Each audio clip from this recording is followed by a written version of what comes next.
بسم اللہ الرحمن الرحیم۔ نبی پاک صلی اللہ علیہ وسلم کی جوانی کے بارے میں ہم نے بات کی اور وحی تک ہم پہنچ گئے،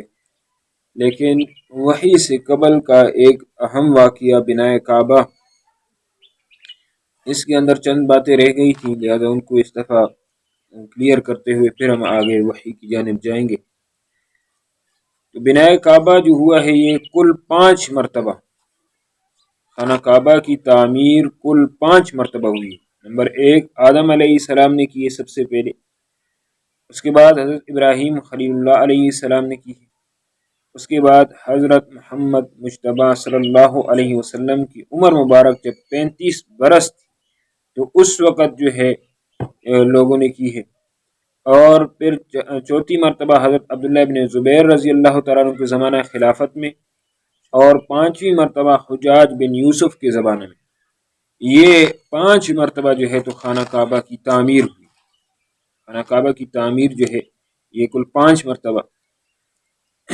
تو ہمارا یہاں پر مقصود جو ہے وہ بنائے کعبہ جو نبی پاک صلی اللہ علیہ وسلم کی عمر مبارک جوانی میں ہوا وہ ہے۔ تو حضرت ابراہیم حضرت آدم علیہ السلام نے جس وقت خانہ کعبہ کو بنایا تھا تو اس کی تفصیل کچھ اس طرح ہے مختصراً کہ جس وقت دنیا میں اترے اور پھر جو ہے تو ان کی توبہ قبول ہوئی، اس کے بعد فرشتوں نے حضرت آدم علیہ السلام کو جگہ بتائی کہ یہ اس جگہ پر آپ جو ہے تو خانہ کعبہ بنایا، اور بنانے کے بعد جو ہے تو انہوں نے اس کا طواف کیا۔ سب سے پہلے آدمی جو خانہ کعبہ کے طواف کرنے والے ہیں وہ حضرت آدم علیہ السلام۔ پھر اس کے بعد جو ہے تو طوفان نوح آیا جس میں وہ جو ہے تو ختم ہو گیا۔ پھر حضرت ابراہیم علیہ السلام نے اس کی جو ہے تو تعمیر کی، جس کی تفصیلی واقعہ پہلے حضرت ابراہیم علیہ السلام کی تعارف اور ان کی زندگی میں آ چکا ہے۔ پھر یہ جو حضرت ابراہیم علیہ السلام نے جو بنایا تھا یہ اتنا اونچا نہیں تھا خانہ کعبہ اس وقت، کبھی آدم سے کچھ ہی قدر جو ہے تو یہ اونچا تھا، اور یہ بغیر چھت کے تھا، اس کے اوپر چھت نہیں بنائی گئی بغیر چھت کے۔ پھر جب بارشیں اور اس طرح جو ہے تو وقت گزرا تو اس کی عمارت کمزور ہو گئی۔ تو جب اس کی عمارت کمزور ہوئی تو سب نے مشورہ کیا کہ اس کی از سر نو جو ہے تو تعمیر کر دی جائے، کہ اس کو دوبارہ ہم تعمیر کریں، اور اس کے لیے جو ہے تو سب نے مشورہ کیا، آپس میں جمع ہوئے۔ تو ابو وہب بن عمر مخزومی جو نبی پاک صلی اللہ علیہ وسلم کے ماموں ہیں، انہوں نے کہا ٹھیک ہے ہم خانہ کعبہ کی دوبارہ تعمیر کریں گے، لیکن اس میں سب لوگ حلال جو رزق ہے، حلال جو مال ہے اس کو صرف کریں گے، کیونکہ اللہ تعالی حرام مال کو قبول نہیں کرتا۔ سبحان۔ تو یہ یعنی کہ اس وقت سے ان لوگوں کا یہ ذہن تھا، چونکہ حضرت ابراہیم علیہ السلام کی تعلیمات ان میں ایک عرصہ دراز تک رہی، لیکن پھر زمانے کے گزرنے کے ساتھ ان میں تغیر اور تبدل یہ آتا گیا، لیکن ان کے پاس یہ مسئلہ جو ہے تو اسی طرح وہ تھا کہ اللہ تعالیٰ جو ہے تو حرام مال کو قبول نہیں کرتے، حلال مال کو ہی اللہ تعالیٰ قبول کرتے۔ چنانچہ سب اس بارے میں جو ہے تو متفق ہوئے کہ ٹھیک ہے ہم حلال مال کے ذریعے ہی اس کی تعمیر کریں گے۔ نبی پاک صلی اللہ علیہ وسلم کی عمر مبارک اس وقت 35 برس ہے، تو اس کے مطابق 5 سال نبوت سے ملنے سے 5 سال قبل کا جو ہے تو یہ واقعہ ہے۔ اب پہلی بات تو یہ ہو گئی کہ حلال مال وہ کریں گے۔ دوسری بات یہ ہے کہ جتنے بھی قبیلے ہیں عرب کے، ان میں سے کوئی قبیلہ بھی اس جو ہے سعادت سے محروم نہ رہ جائے، اس کے لیے انہوں نے یہ ترتیب دی کہ سب قبیلے والوں پر اپنی ذمہ داریاں تعمیر کعبہ کے اندر جو ہے تو تقسیم کر دی۔ دروازہ کی جانب تعمیر جو ہے وہ بنی عبد مناف اور بنی زہرہ کی جو ہے تو اس میں آئی، یہ لوگ اس جانب کی جو ذمہ داری ہوگی وہ ان کی ہوگی، اس جانب یہ تعمیر کریں گے۔ حجر اسود رکن یمانی کے درمیانی حصہ بنی مخزوم اور دیگر جو ان کے ساتھ قبائل تھے ان کے ذمہ آئی۔ بیت اللہ کی جو پشت تھی وہ بنی جمح اور بنی سہم کے جو ہے تو ان کے حصے میں آئی۔ حتیم جو تھا بنی عبد الدار بن قصی، بنی اسد اور بنی عدی کے جو ہے تو ان کے اس میں آئی۔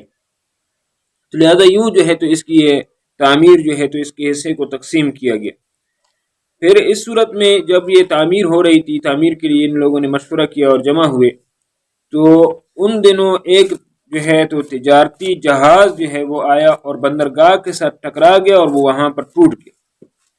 یہ خبر جو ہے تو قریش والوں کو جو ہے تو پہنچ گئی کہ بھئی اس طرح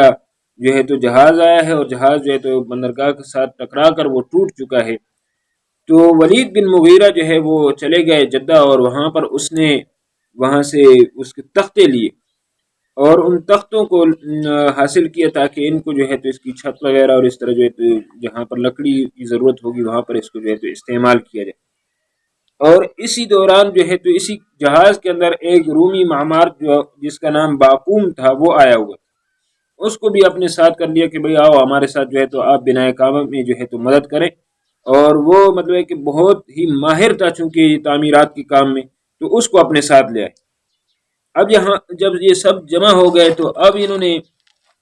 یہ کیا کہ بھئی پرانی جو عمارت ہے جو کہ کمزور ہو چکی ہے اس کو جو ہے ایک دفعہ گرایا جائے، شہید کیا جائے اور پھر دوبارہ وہاں پر ایک نئی جو ہے تو عمارت جو ہے وہ تعمیر کی جائے۔ اب یہ بھی ایک بہت بڑا مشکل مسئلہ تھا، چنانچہ وہ لوگ اس بارے میں سوچ رہے تھے کہ یار اگر ہم اس کو گرائیں گے تو ایسا نہ ہو کہ ہمارے اوپر عذاب آ جائے، کہیں جو ہے تو اللہ تعالی ہم سے ناراض نہ ہو جائے۔ تو سب سے پہلے ولید بن مغیرہ جو ہے اس نے کدال اٹھایا اور کدال اٹھا کر اس نے جو ہے تو اس کو مارا اور کچھ حصہ اس کا گرایا۔ اب جو سب ہے وہ سب وہ تھے کہ بھئی اگر ہم دیکھیں گے کہ ولید بن مغیرہ جو ہے صبح تک بچتا ہے یا بچتا نہیں ہے، اس پر کوئی عذاب نازل ہوتا ہے یا نہیں ہوتا ہے۔ اگر اس پر عذاب نازل ہو گیا تو ہم اس طرح کریں گے کہ جو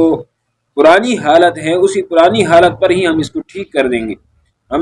وہ نہیں بنائیں گے، کیونکہ مطلب اس کا یہ ہوگا کہ اللہ تعالیٰ اس بات پر ناراض ہے کہ بھئی تم لوگ جو ہے تو میرا جو گھر تھا اس کو کیوں جو ہے تم لوگوں نے گرا۔